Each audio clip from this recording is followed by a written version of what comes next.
بسم الله الرحمن الرحیم. ماده سوم، آنچه به زمان ثابت می گردد تا وقتی که دلیل مخالف آن موجود نشود مدار اعتبار شناخته می شود. منظور از این ماده قانونی است که هرگاه بر یک عقار مدت مرور زمان که عبارت از 15 سال است بگذره، محکمه به عدم سمع دعوا حکم میکنه. یعنی منظوری است که به طور مثال اگر احمد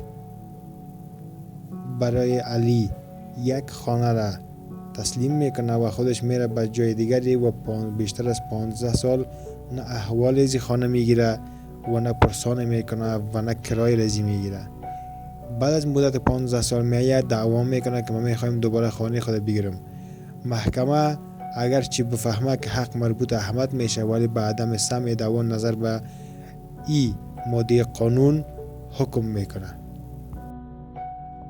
پس چی میگیم؟ آنچه به زمان ثابت میگردد که هدف از این مدت مرور زمان است تا وقتی که دلیل مخالف آن موجود نشود مدار اعتبار شناخته می شود.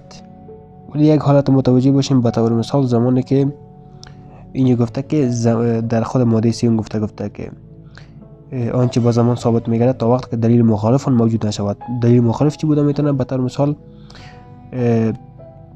زمانی که یک عقار و یک زمین یک خانه را دولت برای علی میده بدون کدام اسناد، میگه زندگی که حالا مدت 15 سال تیر میشه، حالا در یک قسمت علی ادعا کرده نمیتونه که خانه از است، چون این دلیل مخالف است و قانون گفته که که عقار دولت به یک شخص که تسلیم میکنه ای در مدت ای به جمله مرور زمان ثابت نمیشه و علی نمیتونه که ادعا بکنه که خانه حالا مربوط است به اساس ماده 3 قانون مدنی.